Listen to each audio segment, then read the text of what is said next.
حور اس زمین پر رہنے والی میاں اور بیوی کے جھگڑے کو سن لیتی ہے. سبحان اللہ. میاں اور بیوی کے جھگڑے کو سن لیتی ہے.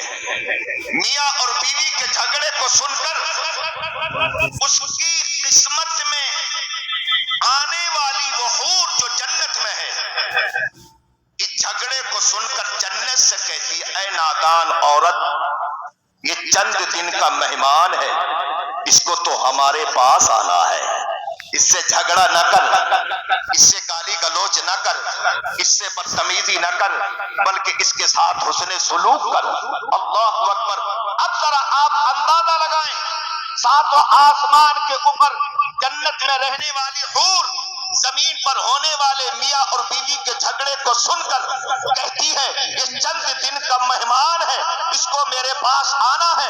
آپ ذرا اندازہ لگائیں جب ایک حور کی سماعت کا عالم یہ ہے کہ وہ ساتوں آسمان کے اوپر سے زمین میں ہونے والے جھگڑے کو سن رہی ہے. اللہ نے جس کے صدقے میں جنت کو بنایا ہے, اللہ نے جس کے صدقے میں جنتی حوروں کو بنایا ہے, اللہ نے جس کے صدقے میں جنت کے غلمان کو بنایا ہے, اللہ نے جس کے صدقے میں جنت کی بہاروں کو بنایا ہے, اللہ نے جس کے صدقے میں جنتی نظاروں کو بنایا ہے, اللہ نے جس کے صدقے میں اس ساری کائنات کو بنایا ہے, اس مصطفیٰ جان رحمت شمع بد میں ہدایت صلی اللہ تعالی علیہ وسلم کی سماعت کا اندازہ کون لگا سکتا ہے؟ محترم حضرات, میرے مصطفیٰ صلی اللہ تعالی علیہ وسلم کی شان کو محترم حضرات, میرے مصطفیٰ صلی اللہ تعالی علیہ وسلم کی شان کو آج تک کسی نے سمجھا ہی نہیں. حقیقت مصطفیٰ کو آج تک کسی نے سمجھا ہی نہیں.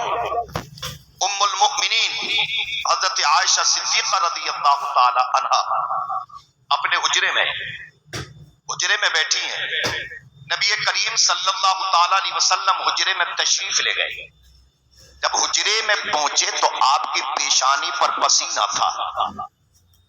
ام المؤمنین حضرت عائشہ صدیقہ رضی اللہ تعالی عنہا نے عرض کیا یا رسول اللہ پسینہ آ رہا ہے. ارشاد فرمایا ہاں عائشہ پسینہ آ رہا ہے. ام المؤمنین حضرت عائشہ صدیقہ رضی اللہ تعالی عنہا نے پسینے کو اپنے ہاتھ سے صاف کیا اور جب پسینہ انگلیوں پر لگا ام المؤمنین کی تو عرض کیا یا رسول اللہ پسینے سے خوشبو آ رہی ہے. سبحان اللہ, پسینے سے خوشبو آ رہی ہے. کیا بات ہوگی؟ دو باتیں ہوگی, پسینہ آ رہا ہے, پسینے سے خوشبو آ رہی ہے. نبی کریم صلی اللہ تعالی علیہ وسلم ایک صحابیہ ہیں آپ کی حضرت ام سلیم رضی اللہ تعالی عنہ, بڑی پیاری صحابیہ ہیں. آپ صلی اللہ تعالی علیہ وسلم دوپہر کا کھانا تناول فرما کر قیلولہ کے لیے اپنی پیاری صحابیہ حضرت ام سلیم کے گھر تشریف لے جاتے. گرمی کا موسم ہوتا, آپ کے لیے وہ چمڑے کا گدا بچھا دیتی. نبی کریم صلی اللہ تعالی وسلم چمڑے کے گدے پر آرام فرما ہوتے. گرمی کے موسم میں اعضائے مصطفیٰ صلی اللہ تعالی وسلم سے پسینے کے قطرات نکلتے. آپ شیشی لیتی, اس پسینے کو شیشی میں جمع کرتی. میرے کریم آقا صلی اللہ تعالی علیہ وسلم کی آنکھ کھلی, ارشاد فرمایا اے ام سلیم کیا کر رہی ہو؟ عرض کیا یا رسول اللہ صلی اللہ تعالی علیہ وسلم آپ کے پسینے کو شیشی میں جمع کر رہی ہوں. کیا کرو گی؟ عرض کیا یا رسول اللہ صلی اللہ تعالی علیہ وسلم جو خوشبو آپ کے پسینے میں ہے دنیا کے کسی عطر پہ وہ خوشبو نہیں ہے. کسی نے کہا زبان سے ذکر کروں تو زبان خوشبو دے, جہاں پہ ذکر ہو سارا مکان خوشبو دے. میرے نبی کا پسینہ جسے بھی لگ جائے ایک فرد نہیں خاندان خوشبو دے. ارشاد فرمایا ہاں خوشبو آ رہی ہے. اب جواب سنیں مصطفیٰ صلی اللہ تعالی علیہ وسلم کا, پسینہ کیوں آ رہا ہے اور پسینے سے خوشبو کیوں آ رہی ہے. پہلے قرآن سنیں. اللہ رب العزت جل وعلا نے جب اپنے پیغمبر محمد عربی صلی اللہ تعالی علیہ وسلم کو اس دنیا میں مبعوث فرمایا تو اللہ نے یہ نہیں فرمایا کہ میں تم جیسا رسول بھیج رہا ہوں, میں تم جیسا نبی بھیج رہا ہوں, میں تم جیسا پیغمبر بھیج رہا ہوں. نہیں, اللہ نے فرمایا ہے اللہ اکبر, یہ ذہن میں رکھیں ہم تمہیں میں سے ایک رسول بھیج رہے ہیں. ام المؤمنین حضرت عائشہ صدیقہ رضی اللہ تعالی عنہا نے عرض کیا یا رسول اللہ پسینہ آ رہا ہے. میرے مصطفیٰ نے ارشاد فرمایا ہاں پسینہ آ رہا ہے. عرض کیا یا رسول اللہ پسینے سے خوشبو آ رہی ہے. ارشاد فرمایا ہاں پسینے سے خوشبو آ رہی ہے. میرے مصطفیٰ صلی اللہ تعالی علیہ وسلم ارشاد فرماتے ہیں اے عائشہ پسینہ اس لیے آ رہا ہے کہ میں تم میں سے ہوں اور پسینے سے خوشبو اس لیے آ رہی ہے کہ میں تم جیسا نہیں آ رہی ہے کہ میں تم جیسا نہیں ہوں. کسی عاشق رسول نے کہا یا رسول اللہ آنکھ اٹھاؤ تو بھری دھوپ میں ساون برسے, مسکرا دو تو اندھیرے میں اجالا ہو جائے. یا رسول اللہ ذرے ذرے میں چراغا ہے تمہارے رخ کا, تم جو منہ پھیر لو تو عالم میں اندھیرا ہو جائے. یا رسول اللہ صلی اللہ تعالی علیہ وسلم آپ کی شان, آپ جو چاہیں وہی ہو جائے. نماز ظہر ہے, مسجد اقصی کی طرف آپ کا چہرہ ہے, نماز ادا کر رہے ہیں, بار بار ذہن میں خیال آ رہا ہے کیا ہی اچھا ہوتا میرا قبلہ کعبہ ہوتا, میرا قبلہ کعبہ ہوتا. آسمان کی طرف بار بار چہرہ اٹھتا ہے. اللہ نے جب بار بار اپنے محبوب کے چہرے کو آسمان کی طرف اٹھتے ہوئے دیکھا تو قرآن نے فرمایا قد نرى تقلب وجهك في السماء فلنولينك قبلة ترضاها.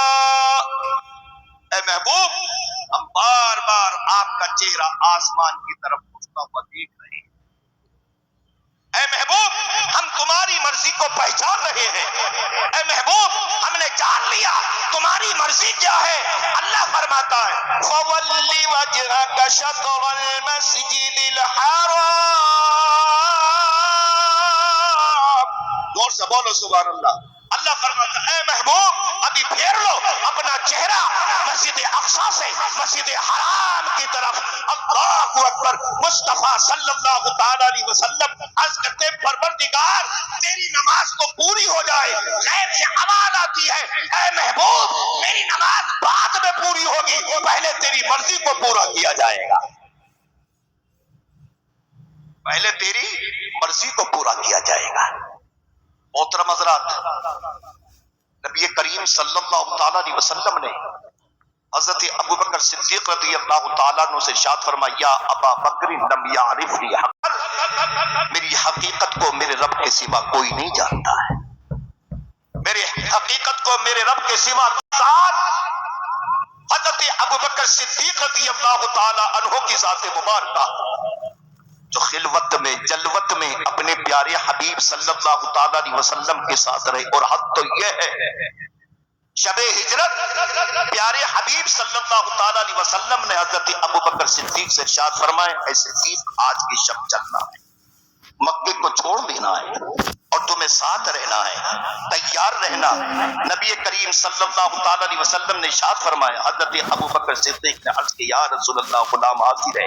رات کا کچھ حصہ گزرا, میرے کریم آقا صلی اللہ تعالی وسلم حضرت ابوبکر صدیق کے دروازے پر پہنچے, جا کر کنڈی کھٹکھٹائی, آواز نہیں لگائی, کنڈی کھٹکھٹائی, کنڈی کھٹکھٹائی, دستک دی, دروازہ کھل گیا. میرے کریم آقا صلی اللہ تعالی علیہ وسلم نے ارشاد فرمایا اے ابو بکر یہ تو معلوم کر لیا ہوتا کہ دروازے پر کون ہے, دروازے پر آنے والا کون ہے, کنڈی کھٹکھٹانے والا کون ہے, نام پوچھ لیا ہوتا, معلوم کر لیا ہوتا آنے والا کون ہے. حضرت ابو بکر صدیق رضی اللہ تعالی عنہ کا جواب سنیے, انشاءاللہ ایمان میں تازگی پیدا ہو جائے گی. حضرت ابو بکر صدیق رضی اللہ تعالی عنہ عرض کرتے یا رسول اللہ صلی اللہ تعالی علیہ وسلم آپ کے کنڈی کھٹکھٹانے کے انداز کو ابو بکر نہیں سمجھے گا تو کون سمجھے, ابو بکر نہیں سمجھے گا تو کون سمجھے گا. یا رسول اللہ میں نے سمجھ لیا یہ تو انداز مصطفی ہے, یہ کنڈی کھٹکھٹانے کا انداز میرے مصطفیٰ صلی اللہ تعالی علیہ وسلم کا میں نے دروازہ کھول دیا. یہ ہجرت کا واقعہ سنانا مقصد نہیں ہے, لیکن دو تین باتیں میں سنانا چاہتا ہوں جو انشاءاللہ ایمان میں تازگی پیدا ہو جائے گی. چلے دروازے سے باہر نکلے, ساتھ ساتھ ہیں. جب کسی سے محبت ہوتی ہے تو اس محبت کرنے والے کو اپنا بھی خیال ہوتا اور جس سے محبت کی جاتی ہے اس کا بھی خیال ہوتا ہے نا بات یہ؟ سبحان اللہ کہنا آپ کی مرضی پر موقوف ہے، آپ کہیں نہ کہیں آپ کی مرضی کی بات ہے، میں نہیں کہوں گا۔ لیکن کسی سے عشق ہو جائے تو عشق میں بندہ جس سے عشق کیا جاتا ہے اسی کی پرواہ کرتا ہے، اپنی پرواہ نہیں کرتا ہے، اپنی پرواہ نہیں کرتا۔ حضرت ابوبکر صدیق رضی اللہ تعالی عنہ کو عشق حقیقی تھا نبی کریم صلی اللہ تعالی علیہ وسلم سے، تو چلنے کا انداز یہ تھا، کبھی آپ نبی کریم صلی اللہ تعالی علیہ وسلم کے آگے آ جاتے، کچھ دیر آگے چلتے تو پھر آپ دانی طرف ہو جاتے، کچھ دیر دانی طرف چلتے تو آپ بائیں طرف آ جاتے، کچھ دیر بائیں طرف چلتے تو آپ پیچھے آ جاتے، کبھی آگے کبھی پیچھے، کبھی دائیں کبھی بائیں۔ میرے مصطفیٰ صلی اللہ تعالی علیہ وسلم نے ارشاد فرمائے، ابو بکر کیا معاملہ ہے؟ کبھی آگے کبھی پیچھے، کبھی دائیں کبھی بائیں۔ عرض کرتے ہیں یا رسول اللہ صلی اللہ تعالی علیہ وسلم، میں اکیلا ہی تو آپ کے ساتھ ہوں، میرے ذہن میں خیال آتا ہے کہیں دشمن آگے سے نہ آ جائے تو میں آگے آ جاتا ہوں، چلتے چلتے خیال آتا ہے کہیں دشمن پیچھے سے نہ آ جائے میں پیچھے آ جاتا ہوں، چلتے چلتے خیال آتا ہے کہیں دشمن داہنی طرف سے نہ آ جائے میں داہنی طرف آ جاتا ہوں، چلتے چلتے خیال آتا کہیں دشمن بائیں جانب سے نہ آ جائے میں بائیں جانب آ جاتا ہوں۔ جیسے جیسے ذہن میں خیال آتا چلا جاتا میں اپنی سمت کو بدلتا چلا جاتا ہوں۔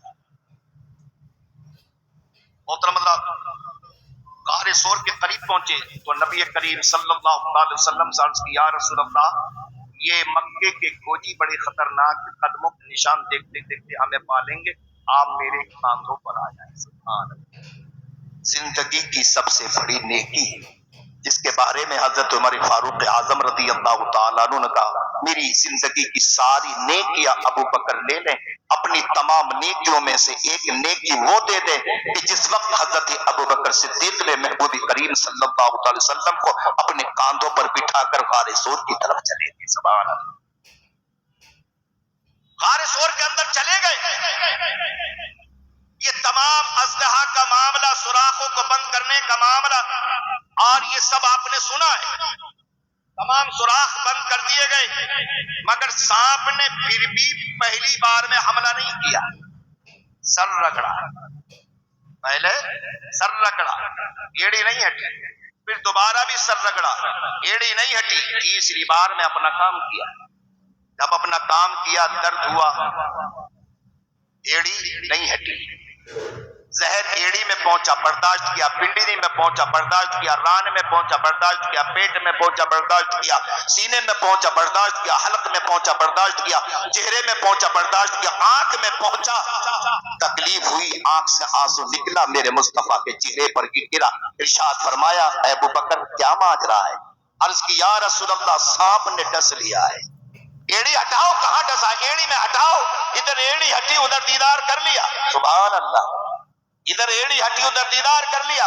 میرے کریم آقا صلی اللہ تعالی علیہ وسلم نے اپنی اس انگشت سے جس سے ڈوبے ہوئے سورج کو پلٹا دیا، جس سے چاند کو تو ٹکڑے کر دیا، جس سے بادلوں کو اشارہ کیا برسنے لگے، پہاڑوں کو اشارہ کیا راستہ چھوڑ دیا، وہی دست مبارک نبی کریم صلی اللہ تعالی علیہ وسلم کی انگلی، آپ نے اسی انگلی پر اپنا لعاب لگایا، اور جہاں کاٹا تھا حضرت ابوبکر صدیق کی ایڑی پر وہی لگا دیا۔ سبحان اللہ، وہی لگا دیا۔ اب آپ اندازہ لگائیں، جب میرے کریم آقا صلی اللہ تعالی علیہ وسلم نے اپنا لعاب دہن ایڑی پر لگایا تو وہ لعاب ایڑی میں نہیں رہا، ایڑی میں نہیں رہا، بلکہ جیسے جیسے زہر چلا تھا ویسے ویسے لعاب دہن بھی چلا۔ اللہ اکبر، وہ لعاب دہن ایڑی میں پہنچا تو ایڑی کا زہر ختم، پنڈلی میں پہنچا پنڈلی کا زہر ختم، ران میں پہنچا ران کا زہر ختم، پیٹ میں پہنچا پیٹ کا زہر ختم، سینے میں پہنچا سینے کا زہر ختم، حلق میں پہنچا حلق کا زہر ختم، چہرے میں پہنچا چہرے کا زہر ختم۔ یہ لعاب دہن چلتا رہا اور زہر کو ختم کرتا رہا۔ جب یہی لعاب دہن حضرت ابوبکر صدیق کے چہرے میں پہنچا، آنکھوں میں پہنچا، قسم وحدہ لا شریک کی، لعاب دہن مصطفیٰ صلی صلی اللہ تعالی علیہ وسلم کی وجہ سے حضرت ابوبکر صدیق کا چہرہ پہلے سے زیادہ روشن خوبصورت ہو گیا ہے. سبحان اللہ سبحان اللہ سبحان اللہ سبحان اللہ. پہلے سے زیادہ خوبصورت اور روشن ہو گیا ہے. کیا شان ہے میرے مصطفیٰ صلی اللہ تعالی علیہ وسلم. محترم حضرات، اس شان مصطفیٰ صلی اللہ تعالی علیہ وسلم کو سمجھ رہا ہے تو پھر قرآن پڑھیے، اپنے بچوں کو قرآن سکھائیے، حدیث مصطفیٰ اپنے بچوں کو پڑھائیے، قرآن کی تعلیم اپنے بچوں کو دیجیے. اسی قرآن سے آپ سمجھیں گے دنیا میں آنے کا مقصد کیا ہے. اسی قرآن سے آپ سمجھیں گے والدین کی محبت کیا ہے. اسی قرآن سے آپ سمجھیں گے پڑوسی کا حق کیا ہے. اسی قرآن سے آپ سمجھیں گے کہ ایک عالم کا مقام کیا ہے. اسی قرآن سے آپ سمجھیں گے مدرسے کی اہمیت کیا ہے. اسی قرآن کے پڑھنے سے سمجھیں گے مسجد کی اہمیت کیا ہے. اسی قرآن سے سمجھیں گے نماز کی اہمیت کیا ہے. اسی قرآن سے سمجھیں گے حج کی اہمیت کیا ہے. اسی قرآن سے سمجھیں گے روزے کی اہمیت کیا ہے. اسی قرآن سے سمجھیں گے حلال کیا ہے اور حرام کیا ہے. ٹیبل نمبر 18 کیا ہے. اسی قرآن سے سمجھیں گے حلال کیا ہے اور حرام کیا ہے. آج ہمارا حال تو یہ ہے کہ ہم اگر کوئی چیز خریدنے کے لیے باہر نکلیں، مثال کے طور پر مونگ پھلی کے ٹھیلے پر کھڑے ہو جائیں تو خریدنے سے پہلے مونگ پھلی اٹھائی چٹکائی کھانا شروع کر دیا، دوسری اٹھائی چٹکائی کھانا شروع کر دیا. سنگاڑے کا بھاؤ بعد میں پوچھیں گے پہلے سنگاڑا اٹھایا چیلا کھانا شروع کر دیا. ایسی جتنی کھانے پینے کی چیزیں بھاؤ بعد میں پوچھتا ہے، کھانا پہلے شروع کرتا ہے. کیا تم نے تاریخ نہیں پڑھی ہے؟ کیا تم نے نہیں پڑھا ہے؟ حضرت ابو صالح جنگی دوست نے سیب کھایا، معلوم ہے نا آپ کو. سیب کھانے کے بعد خیال آیا، بغیر اجازت کھا لیا، قیامت میں پوچھ لیا تو کیا ہوگا. اللہ اکبر. قیامت میں پوچھ لیا تو کیا ہوگا. اس کی معافی کے لیے چلے، آپ نے بار بار سنا، پہنچے، حضرت عبداللہ صومعی سے ملاقات ہوئی، اپنا خیال ظاہر کیا. انہوں نے سمجھ لیا کہ آنے والا کوئی عام نہیں ہے، خاص ہے. آنے والا کوئی عام نہیں ہے، خاص ہے.